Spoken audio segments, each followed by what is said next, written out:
안녕하세요. 노릇노릇 오늘의 역사 속 가족 이야기는 존 F 케네디와 로버트 케네디에 대한 이야기이고, 저는 역사 공부하는 비조사단입니다. 노릇노릇 역사적 가족, 역사 속 가족 이야기. 오늘 해볼 이야기는 우리가 잘 알고 있는 미국의 대통령 존 F 케네디에 대한 이야기입니다. 1961년부터 63년까지 미국의 35대 대통령으로 재임한 인물이죠. 존 F 케네디는 집권 기간 자체는 짧았지만 아주 임팩트 있는 사건들이 많이 일어난 때였죠. 쿠바 미사일 위기가 있었고, 아폴로 계획을 비롯한 우주 경쟁이 있었고, 민권운동과 같은 여러 가지 사건이 있었고, 본인이 아일랜드계고, 조 바이든 대통령이 당선되기 전까지는 유일한 가톨릭 신자 대통령이었기 때문에 선거로 당선된 경우는 최연소였고, 이제 암살로 끝을 맺는 극적인 최후까지 짧은 재임 기간에 비해서 많은 사람들에게 알려진 대통령이었습니다. 존 F 케네디만큼이나 미국 정치의 꽤 강력한 상징으로 남았던 사람이 존 F 케네디의 동생이었습니다. 존 F 케네디 형제는 모두 9남매예요. 이 가운데 존 F 케네디는 둘째고요. 오늘 이야기할 사람은 그 존 F 케네디의 동생이면서 이 9남매 가운데서는 7째였던 로버트 프랜시스 케네디에 대한 이야기입니다. 노릇노릇.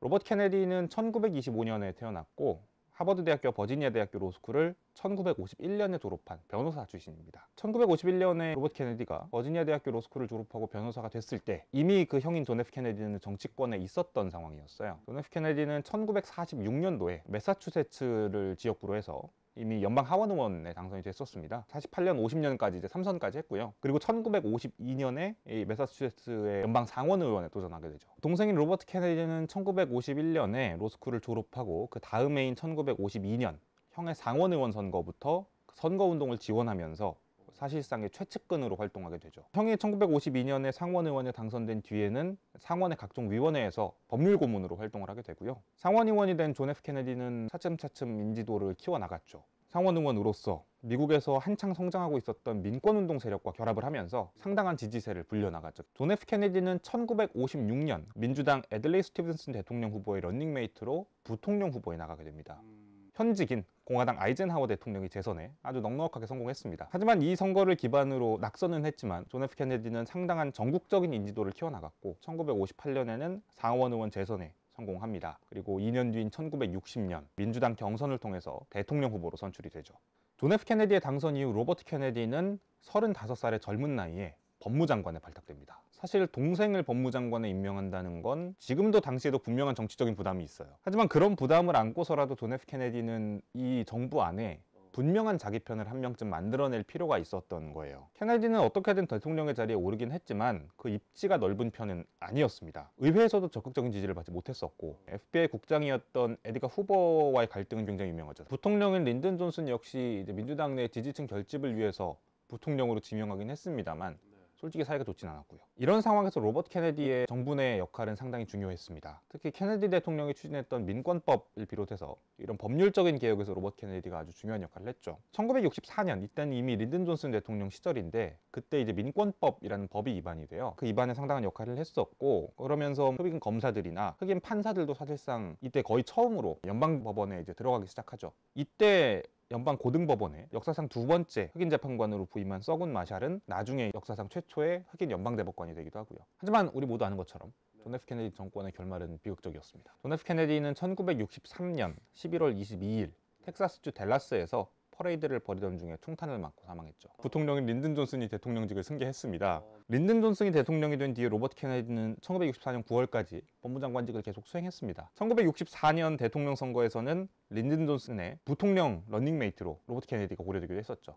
1964년 선거에서 로버트 케네디는 린든 존슨의 부통령 후보로 출마하지 않았고, 대신에 뉴욕주를 지역구로 하는 연방 상원 의원에 출마했습니다. 그리고 당선이 됐죠. 사실 이 시기 존 F 케네디와 로버트 케네디의 동생이었던 에드워드 케네디가 이미 상원 의원으로 재직하고 있던 상황이었어요. 이 동생과 함께 상원에서 입법 활동에 나서게 됩니다. 이렇게 존재감을 키워나가던 로버트 케네디는 1968년을 맞이하게 됩니다. 1968년 대통령 선거에는 원래 린든 존슨 대통령이 3선, 그리고 이제 로버트 케네디도 별로 사이는 좋지 않았지만 현직인 린든 존슨을 지지할 예정이었습니다. 베트남전 등의 문제로 린든 존슨의 지지율이 폭락하는 사태가 이어졌고, 결국 출마 의사를 포기합니다. 린든 존슨은. 이렇게 공석이 된 민주당의 대통령 후보 자리에 많은 사람이 도전하게 되고, 그 열기에 로버트 케네디도 함께하게 되죠.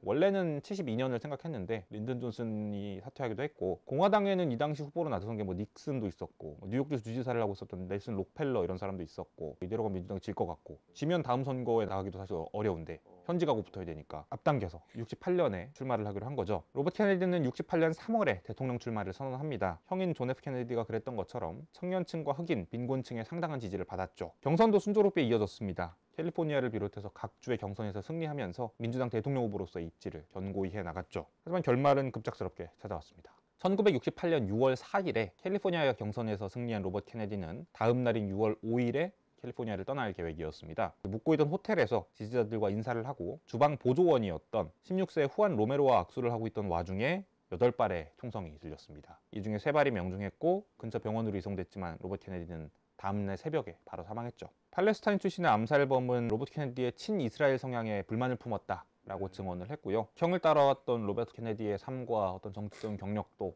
그렇게 종언을 맡게 됐습니다. 모두들 아시다시피 1968년 대통령 선거는 닉슨의 승리였습니다. 민주당에서는 휴버트 험프리 후보를 내세웠지만 접전 끝에 50만 표 차이로 패배했고요. 로버트 케네디는 형이 묻혀있던 알링턴 국립묘지에 함께 묻혔습니다. 로버트 케네디의 장례식에서 동생 에드워드 케네디는 이렇게 말했습니다. 제 형의 삶은 이상화될 필요도 과장될 필요도 없습니다. 저는 형을 그저 선하고 성실한 한 사람으로 기억합니다. 틀린 것을 보면 고치려 하고 고통을 보면 치유하려고 하고 전쟁을 보면 멈추려고 했던 사람이었습니다. 그를 사랑했고 이제 그를 보내주어야 하는 우리는 다만 형이 바랬던 것이 온 세상이 함께하기를 기도합시다.